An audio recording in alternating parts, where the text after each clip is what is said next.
السلام علیکم ورحمۃ اللہ وبرکاتہ۔ الحمد للہ نحمده ونصلی علی رسولہ الکریم، اما بعد۔ محترم بزرگوں، دوستوں اور بھائیوں، آج میں ایک حدیث جو جوامع الکلم میں سے ہے،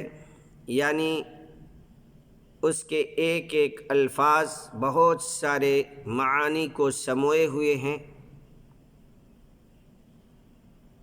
اسے آپ کے سامنے بیان کرنا چاہتا ہوں اور مختصر سی تشریح بھی اس کی آپ کے سامنے رکھنا چاہتا ہوں۔ ابو ہریرہ رضی اللہ عنہ سے روایت ہے کہ نبی اکرم صلی اللہ علیہ وسلم نے فرمایا، تعوذوا باللہ من جہد البلاء، اللہ سے پناہ مانگا کرو آزمائش کی مشقت سے، ودرک الشقاء، اور بدبختی کی پستی سے، وسوء القضاء، برے خاتمے سے، وشماتۃ الاعداء، اور دشمن کے ہنسنے سے، اس کے خوش ہونے سے۔ ایک روایت میں ہے، سفیان رحمہ اللہ نے کہا، مجھے شک ہے کہ میں نے ان میں سے ایک بات زیادہ بیان کی ہے، کوئی ایک بات زیادہ بیان کی ہے جو معلوم نہیں ہے انہیں کہ ان میں سے کون سی بات زیادہ ہے۔ بخاری اور مسلم کی یہ روایت ہے، حدیث نمبر بخاری کا حدیث نمبر 6616 ہے اور مسلم کا حدیث نمبر 2707 ہے۔ اس کے اندر 4 چیزوں سے پناہ مانگا گیا ہے۔ ہمیں بھی چاہیے کہ ہم بھی ان 4 چیزوں سے پناہ مانگنے کا اہتمام کریں، جیسا کہ اللہ کے نبی صلی اللہ علیہ وسلم یہ دعا کیا کرتے تھے۔ اس کے اندر ہر طرح کی پہلی چیز جو ہے وہ ہے من جہد البلاء، من جہد البلاء، یعنی آزمائش کی مشقت سے۔ اس کے اندر ہر طرح کی آزمائش اور مشقت و پریشانی شامل ہے، جس کی سختی سے آدمی بہت زیادہ پریشان ہو جائے، اس سے چھٹکارے کی اس کے پاس طاقت نہ ہو، یہاں تک کہ اس کو ایسی پریشانیاں آ کر گھیر لے کہ وہ موت کی آرزو کا سبب بن جائے، جبکہ موت کی تمنا کرنے سے منع کیا گیا ہے، مگر اس حالت کو پہنچ جائے، اتنی مشقت اس کے اندر برداشت کرنے کی طاقت بھی نہ بچے اور وہ اس منع کردہ چیز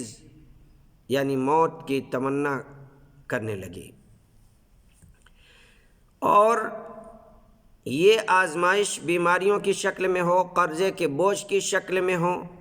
یا ایسی خبر کے شکل میں ہو جسے سن کر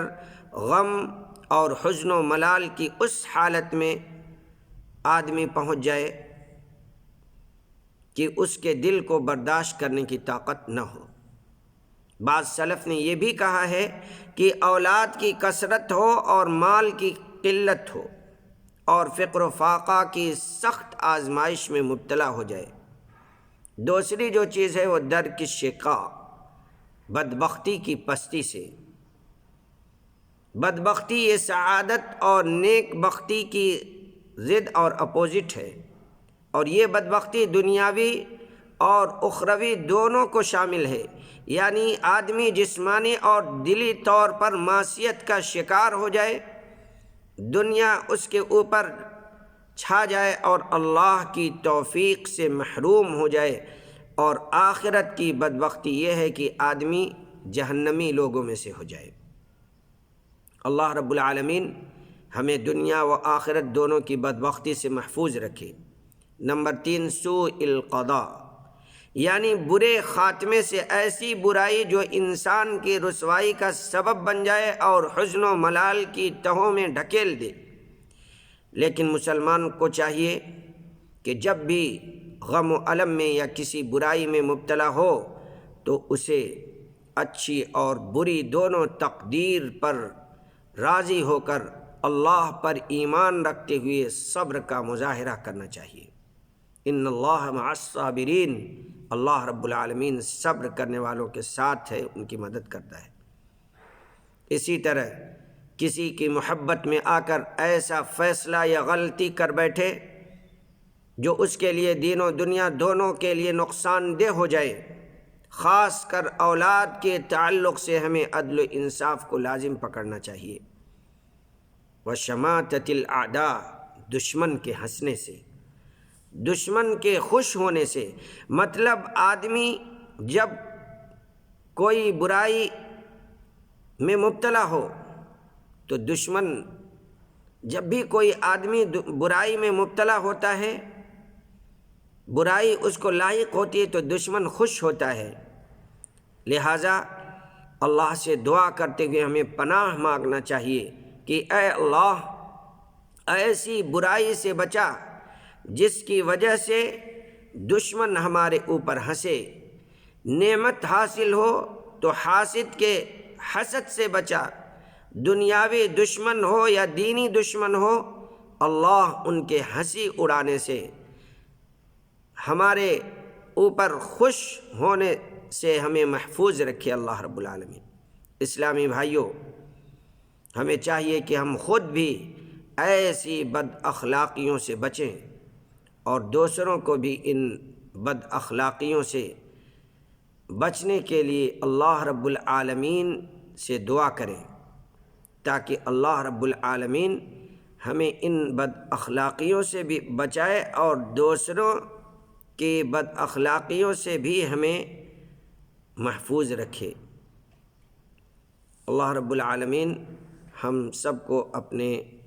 مقرب بندوں میں سے، نیک بندوں میں سے، صالح بندوں میں سے شامل فرمائے۔